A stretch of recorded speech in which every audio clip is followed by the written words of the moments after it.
how's it going guys? It's Eclipse here, and today we're going to be looking at the final rewards for completing all of the collections of course, the War Heroes Legends event. There's been a few people that have asked, what tank do I actually pick from this event? And of course that's what we're going to be doing today. We're going to be showing off all of these tanks. We'll do a review of each of them, and then I will be telling you which ones are the better ones, which ones I would recommend, and yeah, give you an idea as to which ones you could potentially like depending on your playstyle. And we have 4 of them. Of course, all you have to do is complete all of the collections from the War Heroes Legends event, which is essentially this kind of card opening event. You go to the website and essentially you can go through and essentially get all of the commanders as well. So you get various different commanders, you collect them, you get the commanders in the game, and essentially there are battle tokens, you get them from playing the game essentially.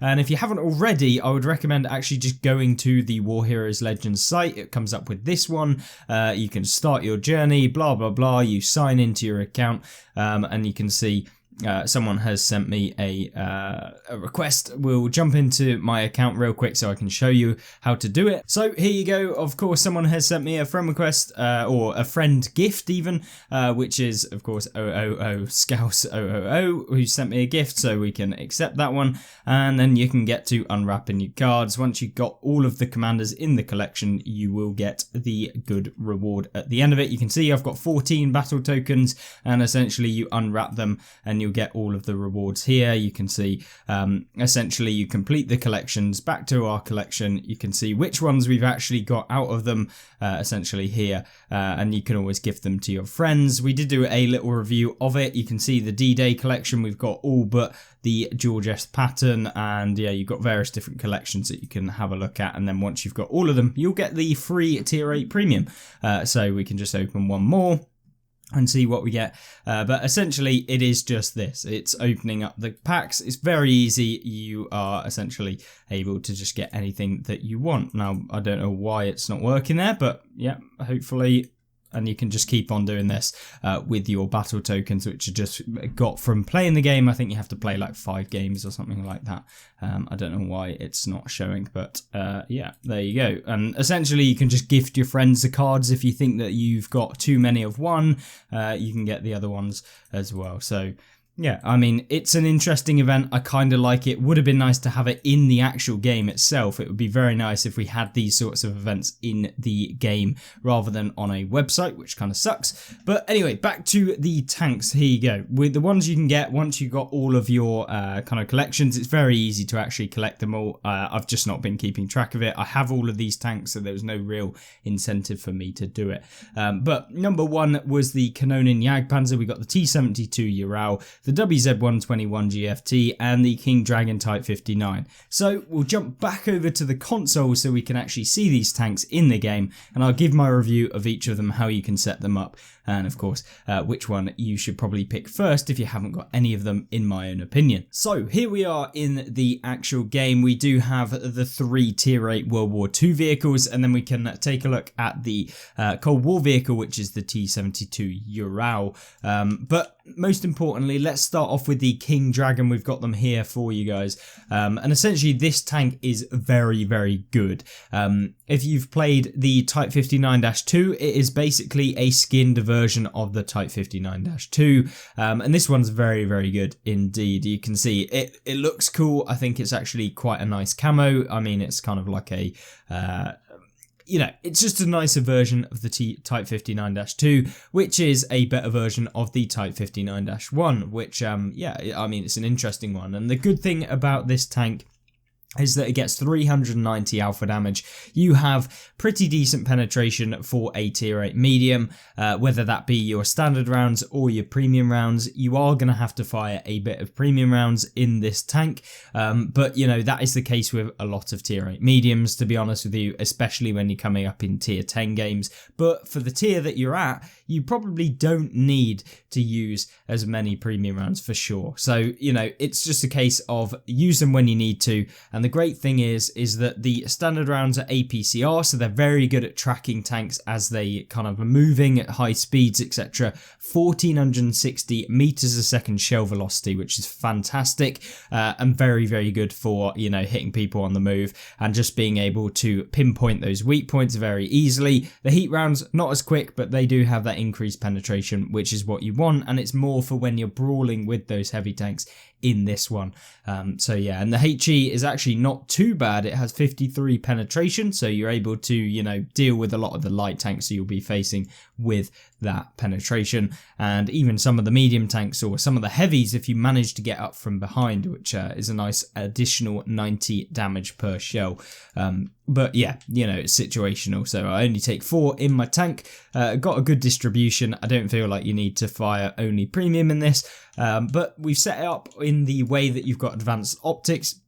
You have advanced loader and you've got gun stabilizer just to improve the accuracy, since you do not have the best accuracy in the game because of the fact that you have 390 alpha on a medium tank. So you can see 0.35 accuracy with the base. We haven't got any commanders in here, so as soon as you put a commander in here, it's going to get dramatically better. So we might as well chuck one in here to see what the difference is, and you can see here we've gone down to 0.29, so it's fantastic accuracy when you're using this tank with the right sort of setup. So it's definitely something you should be doing, is using the vertical stabilizers in conjunction with some of the commander skills such as steady aim and run and gun, snapshot, etc., to just improve the accuracy overall, and it's going to make this tank super, super good in game. Now, there are a few options that you could pick with this tank. If you want to make it into a super aggressive tank, then maybe you'd want the speed boost, but for the most part, you know, it's not a necessary thing that you need to be using. Ventilation could be swapped out for potentially advanced optics, but for me personally, I always like having the optics to enable me to spot tanks, get assistance damage, and also then, you know, a good variety of different things with being able to hit the targets at long ranges because of the gun stabilizer and the advanced loader just being able to improve the DPM to make this a little bit more of a solid tank. And you can see 2400 DPM, which is fantastic for a tier 8 medium. It's not outrageous, but for the amount of damage that this deals, it's very, very good, which is why this tank is a very solid pick if you do want to pick a vehicle, and why it is one of my favorite out of the lot of them that you can pick up from this event. So keep that in mind. Anyway, moving on, we then have the Yahtzee, which is a vehicle that is unbelievably good. Now, this is the tank that I managed to get my highest base XP I have ever got, I believe. In fact, maybe that's been trumped by the ISU 152 game I had recently, which was nearly 3,000 XP base. So yeah, maybe that was slightly higher, but this one came in at a close second for sure, and that is because this tank has 440 alpha damage. It is your traditional tank destroyer at tier 8. It has solid armor, at least, you know, when you're coming up against mediums, when you're coming up against some of the light tanks, they're going to bounce off of you occasionally. Now, you're not going to be able to guarantee it, but it is there. Sometimes it will work, sometimes it won't. And essentially, you just want to wiggle when you're moving backwards, or, you know, just make it difficult for them to be able to just pinpoint a weak point. And sometimes you'll bounce, sometimes you won't. You just got to take it on the chin. But key thing with this tank, though, is that you are able to deal a ton of damage to whoever's going to be hitting you. 440 alpha at this tier makes this really, really strong. And what makes it even better is that it has 2,900 damage per minute, and that's without a commander. So we'll chuck a commander in a second, but let's go through the equipment. We're running it with advanced optics, advanced concealment, and advanced loader. That is because I want this tank to be super stealthy and have the ability to just churn out damage constantly. And I mean just rinsing opponents for hit points, just dealing a ton of damage in a short period of time, and then remaining undetected using bushes, using the mobility, 50 kilometers an hour in this tank destroyer, allowing you to reposition really easily. So, you know, when you're using this tank, you feel very dominant. Penetration is absolutely perfect. 248 on the standard means you can pen anything in the game from the front for the most part, unless you're coming up against super heavies, but don't worry, because if you do come up against those super heavies, you can always load the heat rounds, which have 310mm of penetration. That is up there with some of the tier 10 medium tanks in the game, and of course you are 2 tiers lower, so as soon as you're coming into tier 7, tier 6 games, you don't need to fire premium whatsoever. His tank is very, very powerful, and so I think that this one is definitely one of my favourites. You can also load HE. This is good for the Waffen Trägers that you're going to come up against. It's good for the light tanks, and essentially it's just an extra, 90 damage as well. So very, very good to have a few HE, not too many because we don't use that often, but I load 2 in there for the light tanks or tank destroyers. Maybe it'd be worth loading 4 since ammo isn't necessarily the worst thing in the world, but just keep an eye out because, there is ammo problems with this vehicle if you have like a ridiculous game, but that doesn't happen all the time.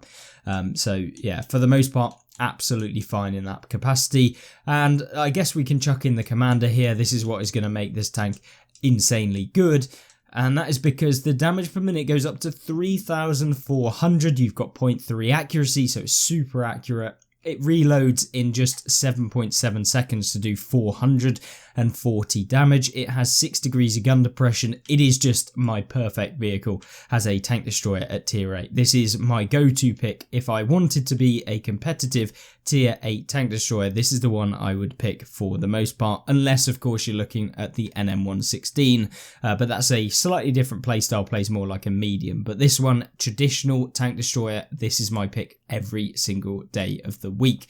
So moving on, we then have the Canonan Jagdpanzer 105, which is essentially the German version of what the Yahtzee might be like if it had a super speed build.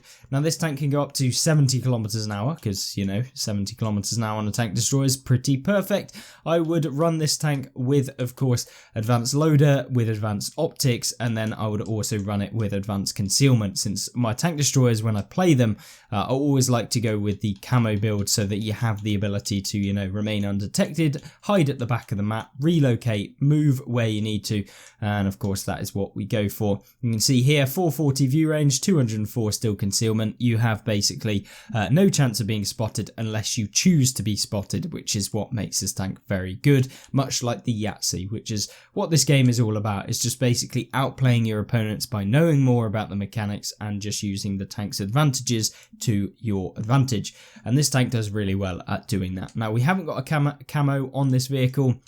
If you do put a camo on it, you are going to get an increased camo factor, which essentially is going to reduce your still concealment. So every time that you play in this vehicle, you want to be putting on camo. And in any vehicle that you are, thinking that you might have a slight advantage, it is an advantage. I would always recommend putting on camo.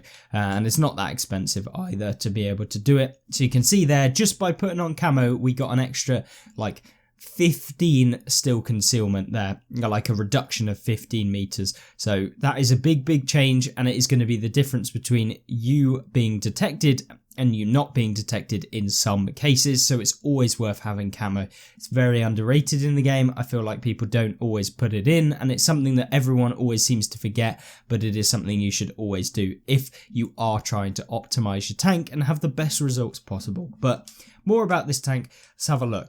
So this tank has 390 alpha. It's got fantastic penetration. You thought the Yahtzee was good at penetration. The Canonan Jagdpanzer 105 has 268mm of penetration on the standard rounds, which is beyond amazing. You then have 330 on the premium rounds. 330 on the premium rounds. That is ridiculous. I mean, tier 10 heavy tanks are going to hate you if you're playing up against them. And essentially, I would run this tank with a fair few heat rounds, which are your premium. I don't even know if they are heat, actually. They might be just APCR. But either way, 330 pen, more than enough to go through the front of a turret of an E100 if it's looking at you.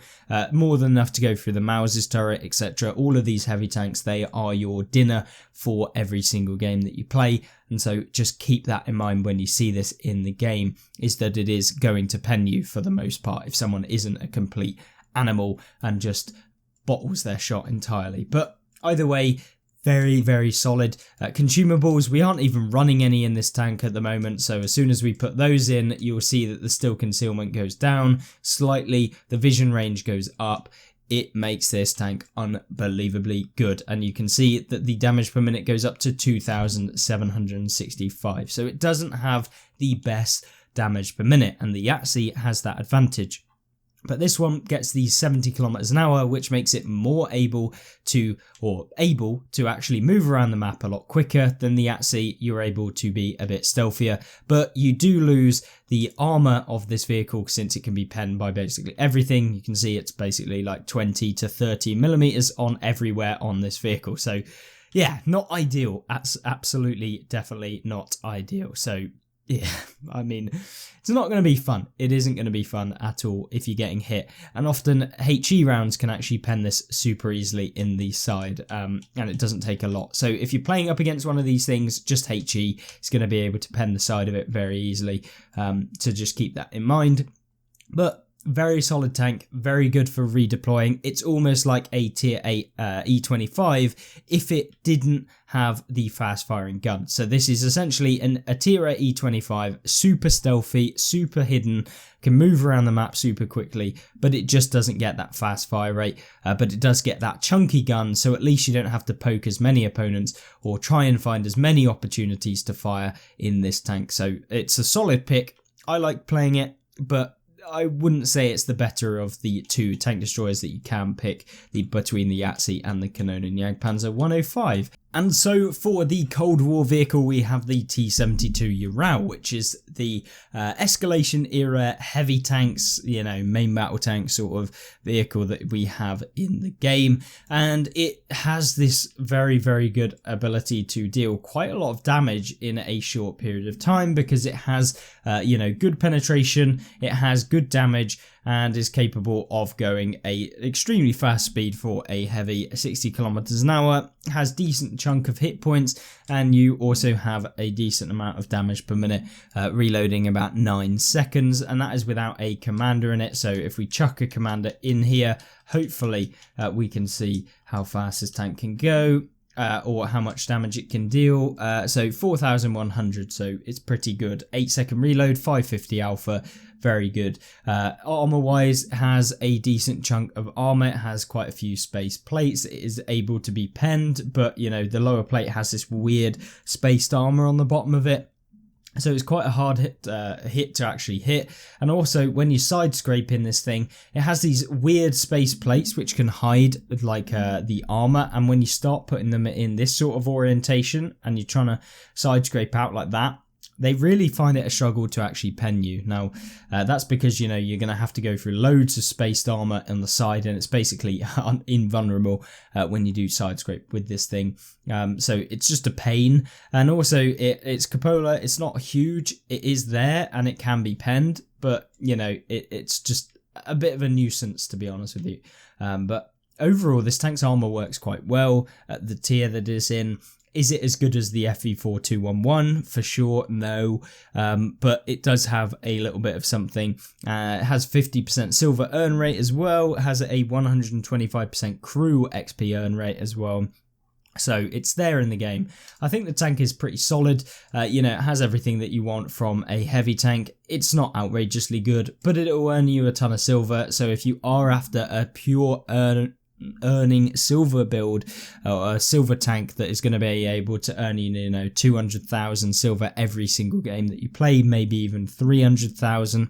And on a good game, if you're using ×2 silver boost with this tank, you can earn, you know, upwards of 500k to 600,000 if you're having an outrageous game. So yeah, it's very, very solid, very good tank. It looks cool. I mean, you know, it's there. We've got a skin on it. You can see the skin here, Desert Heat. I mean, yeah, just a very, very nice tank indeed. And I think if you are after a Cold War vehicle, I mean, it's the only one you can pick. So I guess that you will probably most likely have it in the game if you are a Cold War player and you want to get the premium from the event. But hopefully it's given you an indication as to what all of these tanks are like, which ones I would, you know, think are good, how you can play them. and that sort of stuff. I will leave a link in the comment section as to some of the videos that link to each of these vehicles, and that will hopefully give you a gameplay review of each of them, rather than just, you know, me talking about how you can set them up, what sort of tanks are good, which ones are the better ones to pick. And that comes into the final bit, which is, what is my opinion? Which tanks do I think are best for you to pick? And that comes down to the your own personal preference, but I will give you my opinion on these vehicles just a second. So, I mean, they are very, very good. The King Dragon, definitely the pick if you want a medium tank. 100%, very, very powerful, very good. Tank Destroyer, out of the two, I would probably say the Yahtzee is going to be more kind of, everyone enjoys this tank a little bit more rather than the Canonan Panzer 105, since this is a little bit harder to play. For the most part, it's going to be a little bit more difficult. It's not really hard, but it is a little bit harder. So between the two, it's got to be the Yahtzee. It just has that higher alpha, has a better reload for that higher alpha. And yeah, it has fantastic damage per minute for the tier. So yeah, it's got to be the Yahtzee.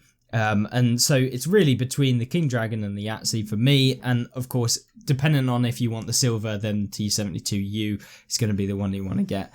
But yeah, the Yahtzee for me is the king of them all, but it is down to personal preference. If you prefer playing mediums, then the King Dragon is a honourable mention for sure. And I mean, whatever you pick, it's going to be fine. If you're after an E25 with a higher alpha damage at tier 8, this one could potentially be the one for you. But for me, wasn't particularly super OP, but it's really fun to play and be that stealthy build and mobilise around the map using stealth. But yeah, the Yahtzee, very, very good tank. Hopefully you did enjoy this video.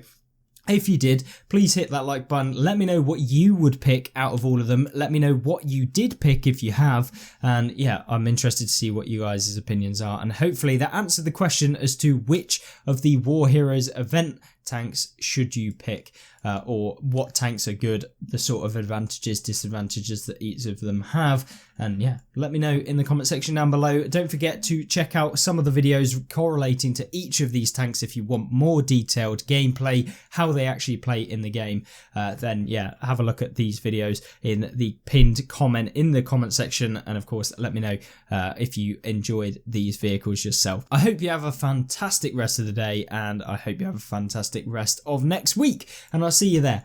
Goodbye.